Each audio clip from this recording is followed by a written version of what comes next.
Assalamu alaikum dear students. Hopefully you are all doing well. Welcome to the platform of Ten Academy. I'm your host Mohammed Zulkarnain.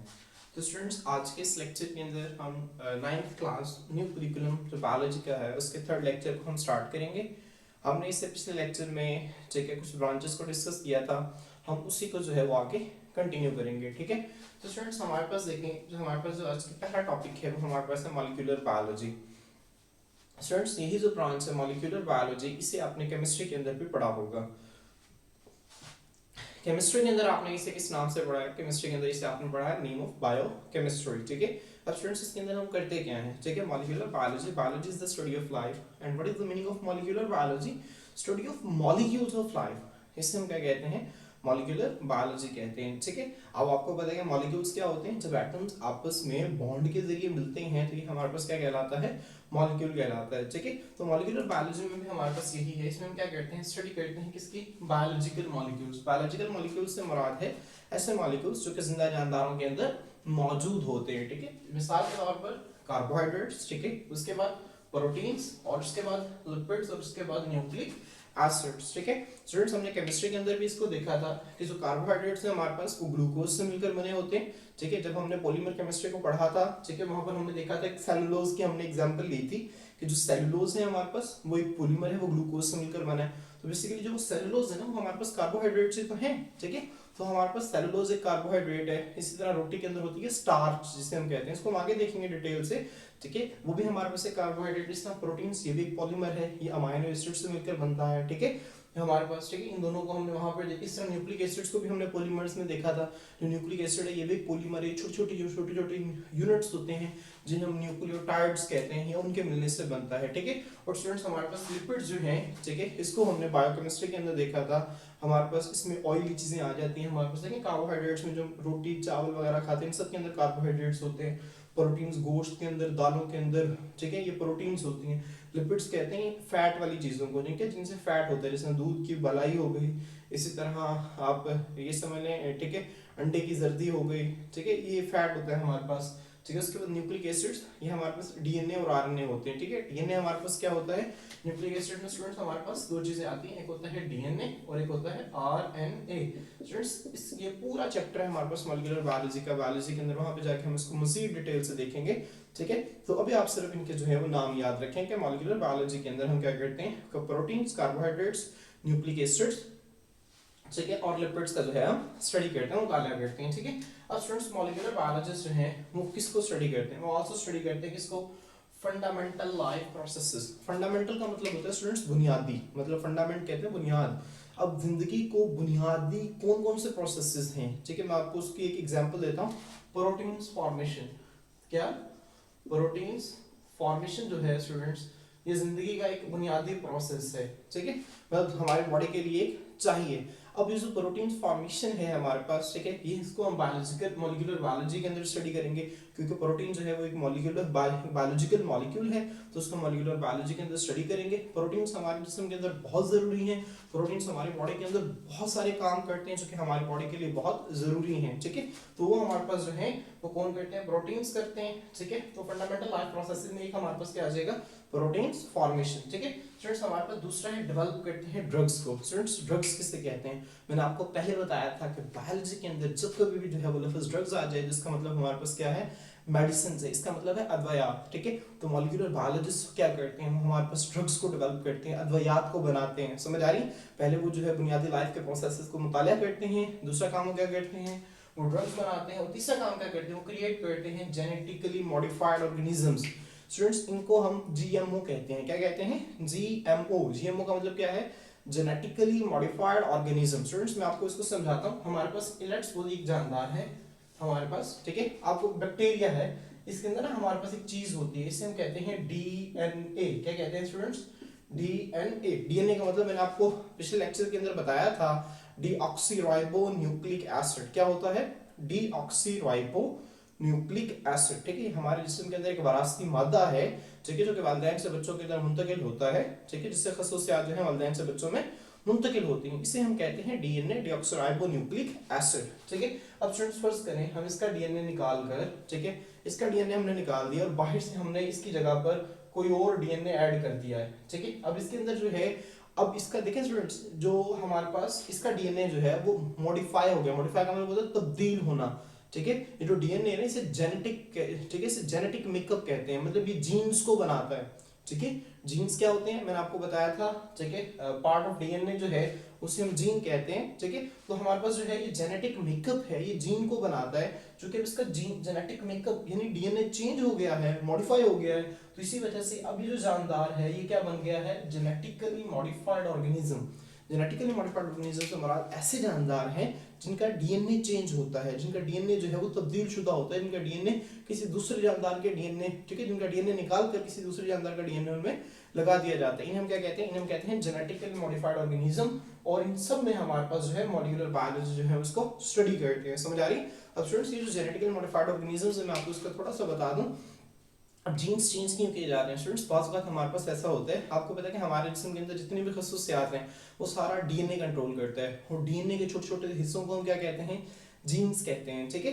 तो हम students, हमारे पास बाज़ औक़ात कुछ जानदारों के अंदर कुछ खसूसियात जो हैं वो सूटेबल नहीं होती, बेहतर नहीं होती, ठीक है। कुछ मतलब डीएनए के अंदर खराबी आ जाए तो बीमारियां फैलाते हैं, ठीक है। फिर हम क्या करते हैं, फिर हम उनका डीएनए चेंज कर देते हैं, ठीक है, जिससे वो खराब डीएनए हम निकाल देते हैं, सही डीएनए हम लगा देते हैं, जिससे उन्हें वो बीमारी नहीं होती, ठीक है। तो इस जो जानदार बन जाता है ना, उसे कहते हैं जेनेटिकली मॉडिफाइड ऑर्गेनिज्म, ठीक है। तो ये जो है इसको हम इस तरह से फायदे के लिए इस्तेमाल करते हैं, जो सारा काम है हमारे पास मॉलिक्यूलर बायोलॉजिस्ट करते हैं, ठीक है। तो स्टूडेंट्स, होपफुली आपको समझ में आ गया होगा। अगर आपका कोई भी क्वेश्चन है तो आप लोग कमेंट सेक्शन के अंदर पूछ सकते हैं, ठीक है। स्टूडेंट्स, हमारे पास जो नेक्स्ट है वो हमारे पास है एम्ब्रियोलॉजी। क्या है, एम्ब्रियोलॉजी। स्टूडेंट्स, एम्ब्रियोलॉजी पढ़ने से पहले, ठीक है, अब मैं आपको थोड़ा सा इसका कांसेप्ट जो है वो रिवाइज करवाता चलूं अगर, ठीक है। स्टूडेंट्स, यहाँ पर देखें, यहाँ पर देख लें, ठीक है। हमारे पास होता क्या है, ठीक है, हमारे पास एक जानदार कब बनता है, ठीक है, जब स्पर्म और एग, जब दो आपस में मिलते हैं हमारे पास, ठीक है, तो हमारे पास ये मिलकर बनाते हैं जाइगोट। क्या बनाते हैं, जाइगोट। स्पर्म और एग, हमारे पास दो सेल्स हैं, ठीक है, ये बेसिकली, ठीक है, पेरेंट सेल्स हैं दोनों, ठीक है। ये हमारे पास फादर से आता है, ये मदर से आता है, स्पर्म और एग, ठीक है। जब ये दोनों मिलते हैं हमारे पास, तो हमारे पास क्या बनता है, एक सेल बनता है जिसे हम कहते हैं जाइगोट। क्या कहते हैं, जाइगोट। समझ आ रही है स्टूडेंट्स, क्या होता है जब स्पर्म और एग मिलता है तो क्या बनता है, जाइगोट बनता है, ठीक है। स्टूडेंट्स, और ये जो जाइगोट है ना, इसका दूसरा नाम होता है फर्टिलाइज्ड एग। क्या होता है, फर्टिलाइज्ड एग। मतलब ये जो हमारे पास जाइगोट है ना, इसे हम फर्टिलाइज्ड एग भी कहते हैं। मतलब एक ऐसा एग जिसको स्पर्म मिल जाता है, ठीक, हम कहते हैं ये एग जो है ये फर्टिलाइज्ड हो गया है। क्या हो गया है, फर्टिलाइज्ड हो गया है। समझ आ रही है, ठीक है। फर्टिलाइजेशन का क्या मतलब होता है, स्पर्म और एग का मिलना, ठीक है। एक ऐसा एग जिससे स्पर्म मिल जाता है हम कहते हैं ये फर्टिलाइज हो गया, ये फर्टिलाइज्ड एग है, और उसी फर्टिलाइज्ड एग को हम जाइगोट कहते हैं। अब स्टूडेंट्स, हमारे पास ये जो जाइगोट है ना, हमारे पास ये बार बार तकसीम करके हमारे पास एक मुकम्मल नया जानदार जो है वो बना देता है, ठीक है। हमारे पास ये जो जाइगोट है ये तकसीम करके एक मुकम्मल जानदार बनाता है, ठीक है। अब हमारे पास ये जो जाइगोट है एक सिंगल सेल है, इससे एक मुकम्मल जानदार का बनना हमारे पास क्या कहला, ठीक है, मुकम्मल जानदार का बनना, इसे हम कहते हैं डेवलपमेंट। क्या कहते हैं, डेवलपमेंट। डेवलपमेंट का लफ्ज़ी मतलब होता है तरक्की करना, परवान चढ़ना। तो यहाँ पर भी तो यही हो रहा है, एक छोटा सा सेल है जाइगोट, और वो हमारे पास एक मुकम्मल जानदार बना रहा है, ठीक है। तो ये हमारे पास क्या है, ये हमारे पास जो है ये डेवलपमेंट है, और बायोलॉजी की वो ब्रांच जिसके अंदर हम इस डेवलपमेंट को स्टडी करते हैं कि किस तरह से एक सिंगल सेल जाइगोट से एक मुकम्मल जानदार बन जाता है within the mother's body, ठीक है, within the mother's body, ठीक है। तो ये जो सारी स्टडी है इसको हम किसके अंदर करते हैं, इसको हम करते हैं एम्ब्रियोलॉजी के अंदर। एम्ब्रियोलॉजी जो है ये भी मेडिकल साइंसेस के अंदर प्रॉपर सब्जेक्ट्स के तौर पर पढ़ाई जाती है, ठीक है। अब इसमें हम क्या करते हैं, स्टडी करते हैं प्रोसेस ऑफ डेवलपमेंट। मतलब डेवलपमेंट का मतलब मैंने आपको बताया क्या होता है, डेवलपमेंट का मतलब होता है, आप इसको लिख लें, ठीक है, जाइगोट से एक मुकम्मल जानदार का बनना, इसे डेवलपमेंट कहते हैं, ठीक है। अभी जो डेवलपमेंट है हमारे पास, ठीक है, किस तरह होती है, ठीक है, ऑफ ऑर्गेनिज्म एक जानदार की, कहां से, फर्टिलाइज्ड एग से। फर्टिलाइज्ड एग को, ठीक है स्टूडेंट्स, मैंने आपको ब्लू कलर में इसको प्रोमिनेंट करके लिखा है ताकि आप लोगों को ज्यादा बेहतर समझ में आ जाए। फर्टिलाइज्ड एग को हम जाइगोट भी कहते हैं, ठीक है, इसको भी आप लिख लेंगे, स्पर्म और एग मिलकर जाइगोट बनाते हैं, जाइगोट को फर्टिलाइज्ड एग कहते हैं। फर्टिलाइज्ड एग जो है वो हमारे पास एक नया जानदार बना देता है, ठीक है स्टूडेंट्स। होपफुली जो है कि लेक्चर आपके लिए फायदेमंद रहा अभी तक, ठीक है। हम इसको आगे देखते हैं स्टूडेंट्स। हमारे पास एम्ब्रियोलॉजी में हम क्या करते हैं, इस ब्रांच में जो साइंटिस्ट है वो किसका स्टडी करते हैं, वो स्टडी करते हैं tissue and organ formation. Students, tissue हमने पढ़ा था, टिश्यू हमारे पास क्या होते हैं, जब हमने हिस्टोलॉजी देखी थी, ये जो हमारे पास सेल्स आपस में मिलकर क्या बनाते हैं, टिश्यू बनाते हैं। स्टूडेंट्स, हमारे पास ये जो मसल है ना, ये एक टिश्यू है हमारे पास। समझ आ रही है स्टूडेंट्स, हमारे बॉडी के अंदर बहुत सारे, ठीक है, कई हमारी सारी बॉडी के अंदर ना 4 एग्जाम के टिश्यूज होते हैं, इनको हम आगे देखेंगे। हमारा मसल एक टिश्यू है, आप ये समझ लें, हमारी हड्डी एक टिश्यू है, हमारा ब्लड एक टिश्यू है। समझ आ रही है, मतलब टिश्यू से मुराद ये है कि हमारी बॉडी के अंदर मसल, ठीक है, हड्डियां का, ठीक है, उसके बाद ये जो चीज है इसे नरम हड्डी कहते हैं, ठीक है, ठीक है, ये सारे हमारे पास टिश्यूज हैं। और उसके बाद ऑर्गन्स, दिल, फेफड़े, ठीक है, हमारी बॉडी के अंदर मैदा, छोटी आंत, बड़ी आंत, ये सारे हमारे पास ऑर्गन्स हैं। अब स्टूडेंट्स हम देखते हैं कि इसके अंदर देखेंगे आखिर एक सिंगल सेल के अंदर ऐसा क्या चेंजेस होती हैं कि उससे इतने सारे ऑर्गन्स हमारे पास बन जाते हैं, ठीक है। तो स्टूडेंट्स बायोलॉजी की वो ब्रांच जिसके अंदर हम ये सब कुछ स्टडी कर रहे हैं, इसे एम्ब्रियोलॉजी कहते हैं। हम देखते हैं कि टिश्यू और ऑर्गन फॉर्मेशन किस तरह से होती है, ठीक है, एक सिंगल सेल से किस तरह से नए टिश्यूज बनती हैं, किस तरह से ऑर्गन फॉर्मेशन होती है, ठीक है। उसके बाद स्टूडेंट्स हम देखते हैं, आइडेंटिफाई करते हैं बर्थ डिफेक्ट्स को। बर्थ डिफेक्ट्स का मतलब ये होता है, डिफेक्ट कहते हैं खराबियों को, ठीक है।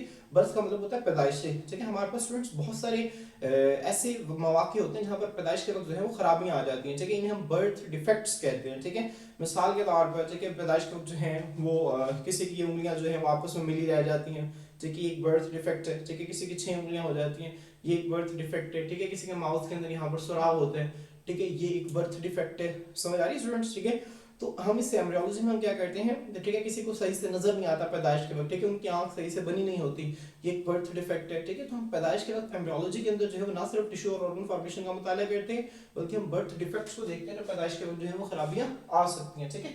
उसके बाद हम क्या करते हैं, हम डेवलप करते हैं मेडिकल ट्रीटमेंट। वो जो जाहिर सी बात है जब हम इसको पढ़ रहे हैं, मैंने आपको बताया कि हम इसको मेडिकल साइंसेस के अंदर स्टडी करते हैं, तो जहाँ पर हम जो है वो खराबियों को पढ़ रहे हैं वहाँ पर हम उनका मेडिकल का इलाज भी स्टडी करते हैं, ठीक है।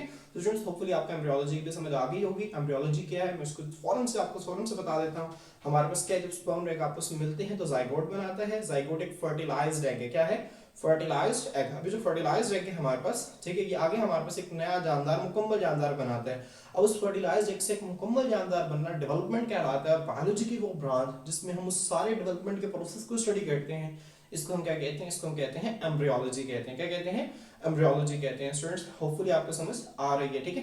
अब स्टूडेंट्स जो हमारे पास एम्ब्रियोलॉजी है, ठीक है, अब जो एम्ब्रियोलॉजी के अंदर हम क्या क्या स्टडी करते हैं, हम देखते हैं कि टिश्यू और ऑर्गन फॉर्मेशन किस तरह से हो रही है, ठीक है, नए जानदार के अंदर टिश्यू किस तरह से बन रहे हैं, ऑर्गन्स किस तरह से बन रहे हैं। हम उनमें जो पैदाइश के वक्त जो खराबियां हैं उनकी शनाख्त करते हैं, ठीक है, और स्टूडेंट्स जो है उनका मेडिकल ट्रीटमेंट भी देखते हैं, ठीक है।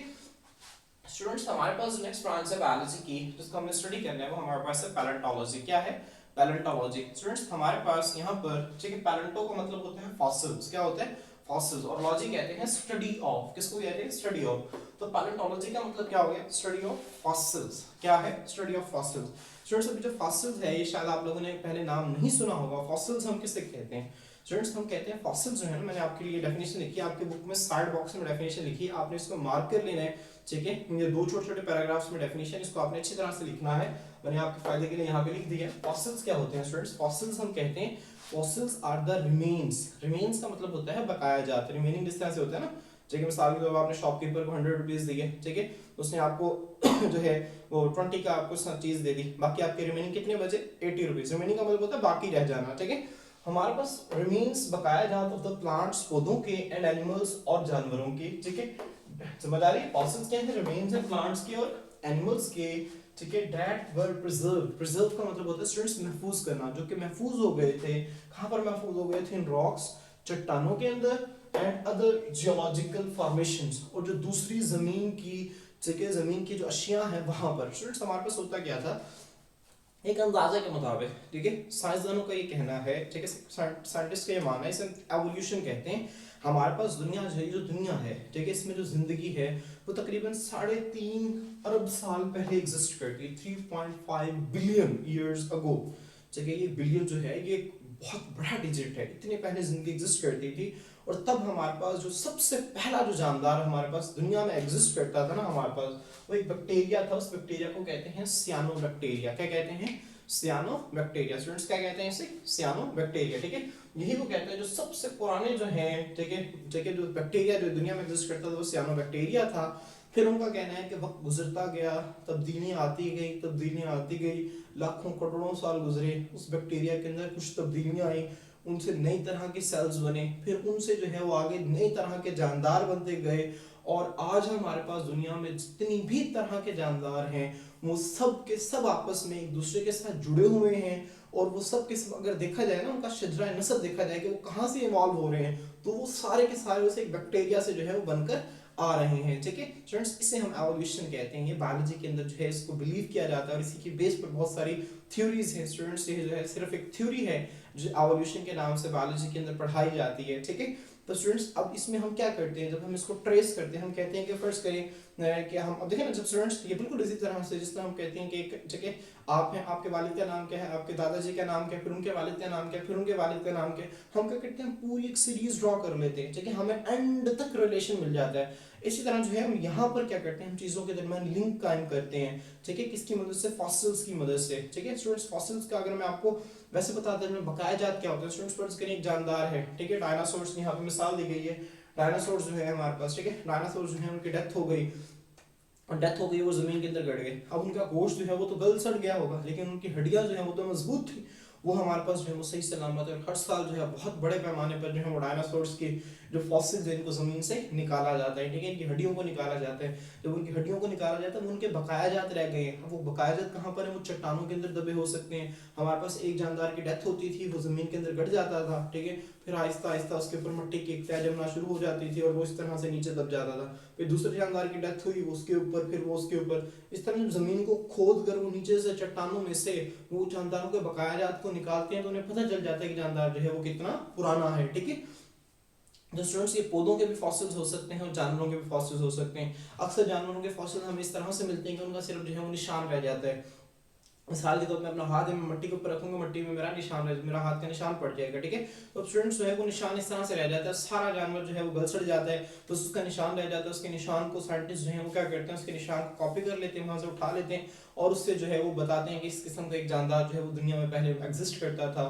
ठीक है स्टूडेंट्स, ये सारे हमारे पास जो है क्या है, फॉसिल्स हैं। ठीक है, तो फॉसिल्स को अगर मैं आपको दोबारा बता दूं, फॉसिल्स क्या होते हैं, फॉसिल्स हमारे पास पौधों जानवरों के बकाया जाते हैं। ठीक है, जिन्हें महफूज हो गए हैं रॉक्स के अंदर। एंड जियोलॉजिकल हमारे पास फॉर्मेशंस का मतलब होते हैं चीजें। ठीक है, फॉर्मेशन का लफ्ज़ मतलब होता है बनना। जियोलॉजिकल फॉर्मेशंस का मतलब है जमीन के अंदर जो चीजें बनी हुई हैं। ठीक है, मतलब जमीन के अंदर मुख्तलिफ चीजें, जैसे चट्टान हो गए, ठीक है पहाड़ हो गए, जमीन के अंदर गहराई के अंदर, ठीक है मिट्टी की तहों में, ये सारी जियोलॉजिकल फॉर्मेशंस हैं। ठीक है, और यहाँ पर हमारे पास जो जानदार मौजूद हैं, जिन जानदार के बकाया मौजूद हैं, उन्हें हम फॉसिल्स कहते हैं। ठीक है, और जो सबसे पुराना फॉसिल है वो हमारे पास एक बैक्टीरिया है जिसे हम कहते हैं सियानो बैक्टीरिया। क्या कहते हैं, सियानो बैक्टीरिया। ठीक है, और ये कितना पुराना है, तकरीबन 3.5 बिलियन ईयर्स अगो है। ये आपने एमसीक्यू के तौर पर ज़हन में रखना है। उसके बाद स्टूडेंट्स जो है वो क्या कहते हैं, एग्जामिनेशन ऑफ फॉसिल्स। फॉसिल्स का जो मायना है, ये मुतालिया है, अब ये क्यों ज़रूरी है। ठीक है, हेल्प करता है साइंटिस्ट को टू नो, जानने में, क्या जानने में, evolutionary history of organism. Students मैंने आपको अभी बताया एवोल्यूशन क्या होता है। साइंटिस्ट बिलीव करते हैं हमारे पास कि दुनिया में तकरीबन 3.5 बिलियन साल पहले एक जानदार एग्जिस्ट करता था, बैक्टीरिया। उसके अंदर कुछ तब्दीलियां आई और उससे जितने भी जानदार हैं वो सब जो हैं उससे बने हैं। मतलब सब के सब जो हैं, सबके एंसेस्टर्स जो हैं वो बैक्टीरिया हैं, इस तरह से आप कह लें। ठीक है, मतलब सबके आबाउजदाद जो हैं वो बैक्टीरिया हैं। ठीक है, इस तरह से एवोल्यूशन का एक कॉन्सेप्ट है हमारे पास। ठीक है, तो अभी वहां से किस तरह से लिंक है, ठीक है, इसे कहते हैं एवोल्यूशनरी रिलेशनशिप। क्या कहते हैं, एवोल्यूशनरी रिलेशनशिप कहते हैं। स्टूडेंट्स हमारे पास आपने भी सुना होगा, ठीक है, एवोल्यूशन का कांसेप्ट कहते हैं कि जो इंसान है वो बंदर से इवॉल्व हुआ है। ठीक है, हम एज मुस्लिम इसको बिलीव नहीं करते, लेकिन जब हम बायोलॉजी को पढ़ रहे हैं तो हमें इस एवोल्यूशन को पढ़ना पड़ता है। ठीक है, तो एवोल्यूशन ये कहते हैं कि हमारे पास जो है वो इंसान जो है वो बंदर से इवॉल्व हुआ था। ठीक है, तो ये स्टूडेंट्स एवोल्यूशन इस तरह, बंदर जो है वो आगे किसी और जानदार से इवॉल्व हुआ था, वो उससे पीछे कोई और जानदार था, उससे पीछे कोई और जानदार था। ठीक है, तो ये हमारे पास एक पूरा एवोल्यूशन है और इसके दरमियान जो रिलेशनशिप है इसे एवोल्यूशनरी रिलेशनशिप कहते हैं और इसे हम फॉसिल्स की मदद से इसको स्टडी करते हैं। ठीक है, तो एग्जामिनेशन ऑफ फॉसिल्स का है वो हमारे पास एवोल्यूशनरी हिस्ट्री ऑफ ऑर्गेनिज्म को स्टडी करने में मदद देता है। मिसाल के तौर पर डायनासोर की वो एग्जांपल देता है। डायनासोर जो है स्टूडेंट्स, ये तकरीबन आज से 600 मिलियन ईयर्स अगो, ठीक है, वो दुनिया के अंदर मौजूद थे। ठीक है, और दुनिया के अंदर बहुत बड़े पैमाने पर मौजूद थे।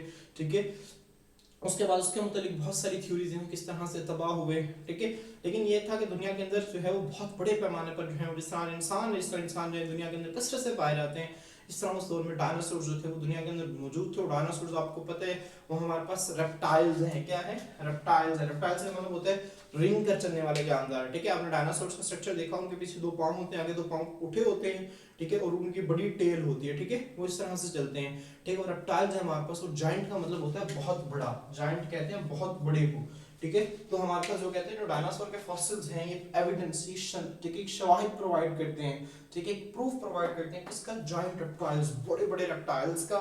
ठीक है, डेट रोम्ड, रोम का मतलब है जो कि फिरा करते थे, ठीक है, रोम का मतलब होता है, ठीक है, फिरना, जो फिरा करते थे मिलियन ऑफ इयर्स अगो, लाखों साल पहले। समझ आ रही है स्टूडेंट्स, ये इसकी एग्जांपल है, ठीक है, आपकी ये हमारे पास सिग्निफिकेंस है, हमारे पास इसकी क्या है, सिग्निफिकेंस है फॉसिल्स की, ठीक है। तो आपने इसकी पैलेंटोलॉजी की हेडिंग देनी है, study of fossils is called palaeontology.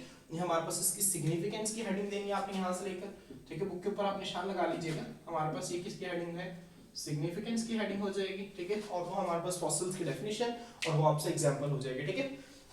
Student जब भी वो आपसे बोर्ड में शॉर्ट क्वेश्चन पूछेगा तो आपने कोई एक्स्ट्रा पॉइंट जो है वो लाजमी लिखना है, ठीक है, इसको आपने ध्यान में रखना है। स्टूडेंट्स हमारे पास, ठीक है, होपफुली आपको पैलेंटोलॉजी समझ में आ गया होगा। अब हम जो है वो अपनी नेक्स्ट ब्रांच की तरफ बढ़ते हैं, वो हमारे पास है टैक्सोनॉमी। क्या है, टैक्सोनॉमी, ठीक है। स्टूडेंट्स हम टैक्सोनॉमी में क्या करते हैं, स्टूडेंट्स मैं आपको इसको सिंपल एग्जांपल दूं अगर, ठीक है। स्टूडेंट्स हमारे पास ना, मैं आपको फर्स्ट मैं आपको कहता हूँ कि आप जाएं एक लाइब्रेरी के अंदर, आपने लाइब्रेरी तो देखी होंगी जहाँ पर काफी तरह की, हमारे पास बहुत तरह की बुक्स होती हैं, ठीक है। स्टूडेंट्स अगर आप देखें नॉर्मली लाइब्रेरी के अंदर ना शेल्व्स बने होते हैं, मतलब आप लाइब्रेरी के अंदर एंटर होते हैं, ये पूरा खाना है, एक अलमारी है, ठीक है, यहाँ पर फर्स्ट पे हमारे पास इंग्लिश की बुक्स रखी हैं। अब आगे जाते हैं, सामने पूरी अलमारी है, ठीक है, उस अलमारी के अंदर 1000-2000 किताबें हैं, चाहे वहाँ पर उर्दू पर लिखा है तो सारी उर्दू की बुक्स है। उससे आगे आप जाते हैं, केमिस्ट्री लिखा है तो सारी केमिस्ट्री की बुक्स हैं, इसी तरह मैथमेटिक्स की बुक है, बायोलॉजी की बुक्स है, ठीक है। स्टूडेंट्स फर्स्ट करें, ठीक है, ये सारी बुक्स जो अगर इस तरह से शेल्फ ना बने हो और सारी किताबें आपस में बिखरी हुई शक्ल में पड़ी हो, अरेंज वे में ना हो, तो मैं आपसे कहूँगा जाए और 9th क्लास की बायोलॉजी ढूंढ कर लाएं। स्टूडेंट्स जब आप लोग वहाँ पे लाइब्रेरी के अंदर जाएंगे तो आप लोगों को कुछ समझ नहीं आएगी कि हम क्या करें, 9th की बायोलॉजी कहाँ पर पड़ी है, ठीक है, और कितना टाइम लग जाएगा आप लोगों को उन किताबों को ढूंढने में, उन किताबों को तलाश करने के अंदर। समझ आ रही स्टूडेंट्स, लेकिन क्या ही हो, ठीक है, कि अगर आप उस अरेंज फॉर्म में जाएं, आप पहले लाइब्रेरी के अंदर एंटर हो और आप यहाँ पर देखें, अच्छा ये तो केमिस्ट्री का शेल्फ है, नहीं इसके अंदर नहीं आना, इसके अंदर तो बायोलॉजी मुझे कैसे मिलेगी। आप आगे जाएं, इस्लामियात का शेल्फ है, नहीं इसके अंदर मुझे कैसे मिलेगी। अब आगे जाइए पाकिस्तान स्टडीज का, इसके अंदर भी आपको बायोलॉजी नहीं मिलेगी, आपको बायोलॉजी के खाने के अंदर मिलेगी। ये इससे कहते हैं अरेंज फॉर्म। स्टूडेंट्स देखिए आप क्या करेंगे, फौरन से 1000-2000-3000 किताबों को छोड़कर आप सीधा बायोलॉजी के शेल्फ में जाएंगे और वहां से फौरन से किताब निकाल कर ले आएंगे। स्टूडेंट्स कितना आसान है आपको किताब ढूंढ कर लाना, अगर ये सारी किताबें जो है वो अरेंज शक्ल में पड़ी हैं। तो स्टूडेंट्स इसी की बुनियाद हमारे पास टैक्सोनॉमी है, कितना आसान है हमारे पास जानदारों का मुतालिया करना अगर वो हमारे पास एक अरेंज्ड वे में मौजूद हैं। समझ आ रही है स्टूडेंट्स, हमारे पास होता क्या था, जब पहले जानदारों का मुताला किया जाता था तो बहुत मसला होता था, ठीक है, क्योंकि इतने सारे जानदार हैं, उनकी कोई प्रॉपर क्लासिफिकेशन नहीं की गई, कोई तकसीम नहीं की गई उनकी ग्रुप्स के अंदर, जिस तरह लाइब्रेरी में ग्रुप्स बने इस तरह उनके ग्रुप्स में तकसीम नहीं की गई, ठीक है, तो बड़ा मसला होता था। तो जो टैक्सोनॉमी है हमारे पास, ठीक है, टैक्सोनॉमी में हमने क्या किया, हमने जानदारों को तकसीम करना शुरू किया, ठीक है। स्टूडेंट्स अब जायज़ के बाद जब कभी भी किसी आप कहीं भी तकसीम करेंगे, स्टूडेंट्स आपके पास कुछ क्राइटेरिया होगा, कोई कसौटी होगी जिस पर आप चीज़ों को परखेंगे। मिसाल के तौर पर मैंने अगर आपकी क्लास में से 2 ग्रुप्स बनाने हैं तो मैं कहूँगा क्योंकि आपकी क्लास में फर्स्ट करें वो बच्चे जिनकी जो हाइट है वो 12 साल से कम है वो एक साइड पे आ जाएं, जिनके 12 साल से ज़्यादा वो एक साइड पे आ जाएं। अब यहाँ पे मैंने 2 ग्रुप्स तो बना दी, लेकिन क्राइटेरिया क्या है, वो पैमाना क्या है, वो कसौटी क्या है, वो एज है, हमारे पास उम्र है, ठीक है। इसी तरह स्टूडेंट्स जब हम यहाँ पर, ठीक है, यहाँ पर हम जानदारों की तकसीम करेंगे तो यहाँ पर हम देखेंगे खसूसियात, ऐसे जानदार जिनके आपस में खसूसियात मिलती हैं उनको हम एक ग्रुप में रख लेंगे और जिनके आपस में खसूसियात नहीं मिलती उनको हम दूसरे ग्रुप में डाल देंगे, ठीक है। तो स्टूडेंट्स यही तो हमारे पास टैक्सोनॉमी है। इसमें हम क्या करते हैं, ब्रांच ऑफ बायोलॉजी की जो कि डील करती है क्लासिफिकेशन। क्लासिफिकेशन का मतलब होता है दर्जाबंदी करना। क्या होता है, दर्जाबंदी करना, तकसीम करना। क्लासिफिकेशन का मतलब होता है ऑफ ऑर्गेनिजम्स, जानदारों के इनटू ग्रुप्स। ग्रुप्स का मतलब मैंने आपको बता दिया कि अलग अलग ग्रुप्स में, ठीक है, अलग अलग ग्रोहों के अंदर, ठीक है, इनकी दर्जाबंदी है, इनकी तकसीम है जानदारों की किस बुनियाद पर, on the basis of similarities and differences. Similarities का मतलब होता है स्टूडेंट्स एक जैसी खसूसियात होना, ठीक है, यकसानियत कहते हैं, ठीक है, एक जैसे खसूसियात होने से कहते हैं सिमिलैरिटी, ठीक है। मिसाल के तौर पर हमारे पास एक कौवा है, ठीक है, और एक स्पैरो है। अब देखिए इनके दरमियान सिमिलैरिटीज आते हैं, उसकी भी चोंच है, उसकी भी चोंच है, उसके भी 2 पर है, उसके भी 2 पर है, ठीक है, उसकी भी 2 आंखें, उसकी भी 2 आंखें, ठीक है। लेकिन अगर आप यही सिमिलर आगे देखें कौवे और शेर के दरमियान क्या सिमिलैरिटी होगी, ठीक है, तो अभी आपको बताना मुश्किल हो जाएगा, ठीक है। तो इनके दरमियान डिफरेंसेस हैं, कौवा और चिड़िया जो है वो एक दूसरे से क्लीवली लिंक हैं, तो एक ग्रुप में रखे होंगे, ठीक है, जो शेर है उसको अलग ग्रुप में रखा होगा। समझ आ गई, ठीक है। इस बुनियाद पर हम जो है वो टैक्सोनॉमी को स्टडी करते हैं। क्लासिफिकेशन ऑफ ऑर्गेनिजम्स जो है हमारे पास जानदारों की दर्जाबंदी है, हमारे पास मदद देती है, किसमें मदद देती है, टू ऑर्गेनाइज। ऑर्गेनाइज का मतलब होता है तरतीब करना, ठीक है, तरतीब देना, ऑर्गेनाइज तरतीब देने में, एंड अंडरस्टैंड और समझने में, किसको समझने में, डाइवर्सिटी ऑफ लाइफ, जिंदगी की वैरायटी को। स्टूडेंट्स हम डाइवर्सिटी जो है इसको वैरायटी को कहते हैं, किसे कहते हैं, वैरायटी। हमारे पास बायोलॉजी के अंदर जब भी लफ्ज जो है वो डाइवर्सिटी आ जाएगा, हमारा जो नेक्स्ट चैप्टर है वो भी बायोडाइवर्सिटी के नाम से है। बायो मतलब लाइफ, डाइवर्सिटी कहते हैं वैरायटी को, ठीक है। तो आप इसको लिख लें, डाइवर्सिटी का मतलब होता है वैरायटी, और वैरायटी का क्या मतलब होता है आपको पता है? वैरायटी मिसाल के तौर पर आप किसी शॉपकीपर के पास जाते हैं, ठीक है, सूट खरीदने के लिए, आप कहते हैं मुझे ये नहीं पसंद आ रहा, मुझे वैरायटी दिखाएं। वैरायटी का मतलब होता है इकसाम, अलग अलग तरह के, ठीक है। तो हमारे पास यहाँ पर क्या है, हम जानदारों को तरतीब दे सकते हैं क्लासिफिकेशन की मदद से, टैक्सोनॉमी की मदद से, और जब तरतीब दे दिए जाएंगे तो उनको बआसानी हम समझ सकते हैं, तो मैं आ रही उनको अंडरस्टैंड कर सकते हैं, ठीक है, उनकी जो वैरायटी है इतनी सारी किस्म के जानदारों को, ठीक है। उसके बाद स्टूडेंट्स हमारे पास क्या, आइडेंटिफाई न्यू स्पीशीज, हम नई स्पीशीज, स्टूडेंट्स बायोलॉजी के अंदर जो है वो स्पीशीज जानदार को कहते हैं, कैसे कहते हैं, जानदार को। हम इसकी प्रॉपर डेफिनेशन आगे देखेंगे, ठीक है, आगे डेफिनेशन हम इसकी प्रॉपर देखेंगे।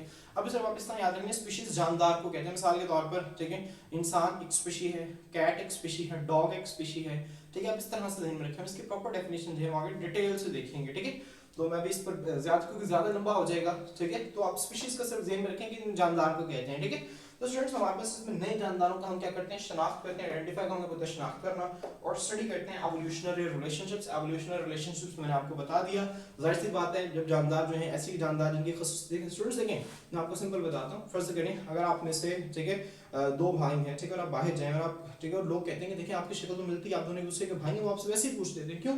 क्योंकि आपकी खसूसियात मिलती हैं। क्यों खसूसियात मिलती हैं? क्योंकि आपका जो ओरिजिन है, आपके पेरेंट्स जो हैं वो सेम है, ठीक है, उनके पेरेंट्स भी वही हैं, आपके पेरेंट्स भी वही हैं, तो उनसे वही खसूसियात जो हैं, उस जैसी खसूसियात आपके अंदर मुंतकिल हुई हैं और उस जैसी खसूसियात उसके अंदर मुंतकिल हुई हैं। तो स्टूडेंट्स जब हमारे पास ओरिजिन सेम होता है, ठीक है, इत्तका मतलब जहाँ से वो जानदार बने हैं वो सेम है, तो उनके अंदर खसूसियात भी जैसी होती हैं, समझ आ रही? स्टूडेंट्स इसी तरह जब हम देखते हैं कि हमारे पास कैट, हमारे पास जो स्पैरो है, और फर्ज करें पिजन कबूतर को ले लेते हैं, अब इन दोनों के दरमियान खसूसियात सेम क्यों हैं? तो हमारा खुद ब खुद कॉन्सेप्ट चला जाएगा कि इनकी खसूसियात सेम इस वजह से हैं क्योंकि इनके पेरेंट्स एक है, इनका ओरिजिन एक है, ये एक जगह से बने हैं, समझ आ रही है स्टूडेंट? और इसी को तो हम क्या कहते हैं, एवोल्यूशनरी रिलेशनशिप कहते हैं।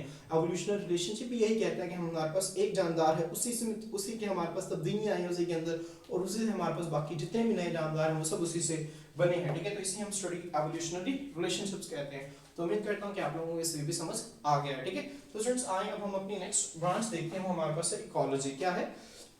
इकोलॉजी। स्टूडेंट्स आपने ध्यान में रखना है, इकोलॉजी है ना, जो इसे इन्वायरमेंटल बायोलॉजी भी कहते हैं। क्या कहते हैं? इन्वायरमेंटल बायोलॉजी भी कहते हैं किसको? इकोलॉजी को। इसके अंदर हम क्या करते हैं, ये बायोलॉजी की वो ब्रांच है जो कि डील करती है, किसके साथ डील करती है? विद द रिलेशनशिप्स, ठीक है। डील का मतलब होता है आमना सामना करना, मतलब, ठीक है। इसके अंदर हम किन किन चीजों को पढ़ेंगे, हम किसको स्टडी करेंगे? रिलेशनशिप। रिलेशनशिप का मतलब होता है ताल्लुकात, रिलेशनशिप्स बिटवीन किसके दरमियान? ऑर्गेनिज्म, जानदारों के, एंड द एनवायरनमेंट, और उनके माहौल के, ठीक है। तो हमारे पास बायोलॉजी की वो ब्रांच है जिसके अंदर हम जानदार और उसके माहौल के दरमियान जो ताल्लुकात हैं, जो रिलेशनशिप्स हैं, इसका जो है हम मुताला करते हैं, इसे हम क्या कहते हैं? इकोलॉजी कहते हैं। मिसाल के तौर पर इंसान जो है माहौल से किस तरह से लिंक है। अब मैं यहाँ पर खड़ा हूँ, ठीक है, मैं माहौल से सांस ले रहा हूँ, ठीक है, तो मैं माहौल से सांस, हवा का, ठीक है, मैं हवा ले रहा हूँ। इस तरह सूरज की रोशनी हम इस्तेमाल करते हैं, जैसे जो जानदार हैं वो, जिस तरह पौधे हैं वो सूरज की रोशनी को इस्तेमाल करते हैं, ठीक है। अब मैं जो है माहौल से खुराक भी ले रहा हूँ, मैं माहौल से पनाह भी ले रहा हूँ, मैं रहने की जगह भी ले रहा हूँ, तो इस तरह से मैं माहौल के साथ जो है वो जुड़ा हुआ, मैं माहौल से पानी भी ले रहा हूँ जो कि मेरे लिए बहुत ज़रूरी है, मैं माहौल से, ज़मीन से जो है वो खुराक लेता हूँ, ये सब चीज़ें ज़रूरी हैं। तो हमारे दरमियान और माहौल के दरमियान एक गहरा ताल्लुक है, और बायोलॉजी की वो ब्रांच जिसके अंदर हम इस ताल्लुक को मुतालिया करते हैं, इस ताल्लुक को स्टडी करते हैं, उसे हम इकोलॉजी या फिर एनवायरमेंटल बायोलॉजी कहते हैं, ठीक है। अब स्टूडेंट्स ये ताल्लुक को पढ़ना क्यों ज़रूरी है, ठीक है। अब ये इसकी सिग्निफिकेंस है, इसकी क्या है? सिग्निफिकेंस। सिग्निफिकेंस का मतलब होता है अहमियत, ठीक है। आपको हेडिंग देने बुक के ऊपर भी, ये हमारे पास की सिग्निफिकेंस है। अभी जो इकोलॉजी है हमारे पास ये हेल्प करती है, मदद करती है टू कंजर्व। स्टूडेंट कंजर्व का मतलब होता है महफूज बनाना, ठीक है। बायोडाइवर्सिटी, जो जिंदगी की वैरायटी है हमारे पास, इसको महफूज बनाने में हमारे पास इकोलॉजी मदद करती है। एंड एड्रेस, एड्रेस का मतलब होता है स्टूडेंट्स मुखातिब करना। एड्रेस का क्या मतलब होता है? मुखातिब करना, इसको आप लिख लें, ठीक है, मुखातिब करना, ठीक है। एनवायरमेंटल प्रॉब्लम्स और माहौलियाती मसाइल हैं, ठीक है। मतलब जब आप इकोलॉजी को पढ़ते हैं तो इंसान उसके माहौल के दरमियान ताल्लुक को पढ़ते हैं, ठीक है। तो एक तो आप लोग जो है वो, जो आपके पास माहौल के अंदर जितने भी जानदार हैं आप उनको महफूज बनाते हैं, ठीक है। बायोडाइवर्सिटी का मतलब है ज़िंदगी की इकसाम को आप महफूज बनाते हैं। और दूसरा, माहौल के अंदर आपके लिए जो जो मसाइल मौजूद है, जिस तरह आलूदगी का मसला हो गया, हवा की आलूदगी, पानी की आलूदगी हो गई, ज़मीन का दर्जा हरारत मुसलसल बढ़ रहा है, ये मसला हो गया, जंगलात का कटाव हो गया हमारे पास, ठीक है। तो आपके पास ये जितने भी इस तरह के मसाइल हैं, ठीक है, शहरी आबादी का बढ़ना ये भी एक मसला है, ठीक है, आबादी का बढ़ना ये भी एक मसला है। तो जितने भी मसाइल हैं फिर आप इनको एड्रेस करते हैं, इनको एड्रेस का मतलब खताब करना, मतलब आप इन बीमारियों, आप इन मसाइल पर बात करते हैं, ठीक है। तो ये हमारे पास इसकी अहमियत है।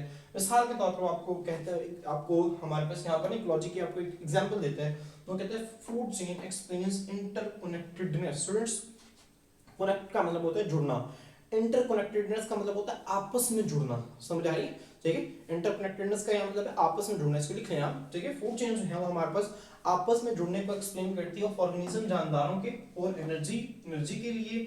ठीक है, एंड न्यूट्रिएंट्स, आप स्टूडेंट्स आपको पता है खाना खाते हैं आपके बॉडी के अंदर एनर्जी आ जाती है, उस खाने के अंदर जो है वो एनर्जी है। ठीक है, अब वो कैसे निकलती है इसको भी हम देखेंगे। ठीक है, न्यूट्रिएंट्स, न्यूट्रिएंट्स हम किसे कहते हैं? जमीन के अंदर कुछ खास चीजें होती हैं जो कि हमें हमारे लिए बहुत जरूरी होती है। ठीक है, वो हम खुराक के जरिए हासिल करते हैं। जैसे आपने, ठीक है, मैंने आपको केमिस्ट्री के अंदर पीरियोडिक टेबल हमने आपको पढ़ाया, उसके अंदर आपने देखा होगा पोटाशियम, सोडियम, ठीक है, मैग्नीशियम, ठीक है, इस तरह आयरन, ये सारे हमारे पास जो है न्यूट्रिएंट्स हैं, हमारे जिस्म के लिए जरूरी है, इसको हम जमीन से हासिल करते हैं। न्यूट्रिएंट्स किसे कहते हैं? वो चीजें जिनको हम जमीन से हासिल करते हैं और हमारे जिस्म के लिए वो जरूरी होते हैं। ठीक है, तो हमारे पास फूड चेन जो है वो हमारे पास इसकी वजाहत करते हैं कि किस तरह जो जानदार हैं वो आपस में खुद एनर्जी के लिए और न्यूट्रिएंट्स के लिए आपस में जुड़े हुए हैं। मिसाल के तौर पर मैंने आपके सामने एक एग्जांपल लिख दी है। ठीक है, आप इसको बुक में लिख सकते हैं। ग्रास है हमारे पास, देखिए ग्रास, स्टूडेंट्स, ग्रास पौधा है, उसने अपनी खुराक खुद तैयार की, अब उसको खाया ग्रास ऊपर ने। ग्रास ऊपर टिड्डी को कहते हैं। ठीक है, ये हमारे से उर्दू में टिड्डी को कहते हैं, ये जो आप ग्रीन कलर की, ठीक है, ग्रीन कलर की होती है। ठीक है, जो हवा में, जिसे आप हेलीकॉप्टर भी कहते हैं पंजाबी के अंदर ना। ठीक है, वो हवा में उड़ती फिरती है। ठीक है, वो ग्रीन कलर की, वो ग्रास ऊपर है। ठीक है, वो ग्रास को खाती है। ग्रास ऊपर को फिर आगे से छिपकली खा लेती है, लिजर्ड खा लेती है। ठीक है, देखिए स्टूडेंट्स, खुराक यहाँ पे थी, इसके अंदर तैयार हुई, यहाँ से खुराक, एनर्जी जो है और न्यूट्रिएंट्स इसके अंदर चले गए। ठीक है, अब यहाँ से एनर्जी और न्यूट्रिएंट्स जो है वो लिजर्ड ने खाया, उसके अंदर चले गए, लिजर्ड से आगे स्नेक के अंदर चले गए। इसी तरह स्टूडेंट्स, इस तरह तो है। मिसाल के तौर पर हम गोश्त खाते हैं, गाय का गोश्त खाते हैं, गोश्त खाते हैं। ठीक है, तो हम जो है जब इसका गोश्त खाते हैं तो उन जानदारों के अंदर एनर्जी और न्यूट्रिएंट्स कहाँ से आते हैं? ठीक है, वो पौधों से आते हैं, क्योंकि वो पौधों को खाते हैं हमारे पास। ठीक है, तो इस तरह हमारे पास सारे जानदार जो हैं आपस में इंटरकनेक्टेड हैं एनर्जी और न्यूट्रिएंट्स के लिए। ठीक है, तो स्टूडेंट्स होपफुली जो है आप लोगों को इन ब्रांचेस की अच्छी तरह से समझ आ गई होगी। अगर आप लोगों को कोई भी क्वेश्चन है, कोई भी क्वेरी है, तो आप लोग जो है वो कमेंट सेक्शन के अंदर हमसे पूछ सकते हैं। स्टूडेंट्स, अगर आप लोगों को वीडियो अच्छी लगी, इसे अपने फ्रेंड्स के साथ भी शेयर करें, चैनल को सब्सक्राइब करें, वीडियो को लाइक करें, और कमेंट सेक्शन में जो है वो अपनी क्वेरीज को आप जरूर पूछें। इंशाल्लाह हम आपकी क्वेरीज को जरूर एड्रेस करेंगे। आज के लिए इतना ही, अल्लाह हाफिज़।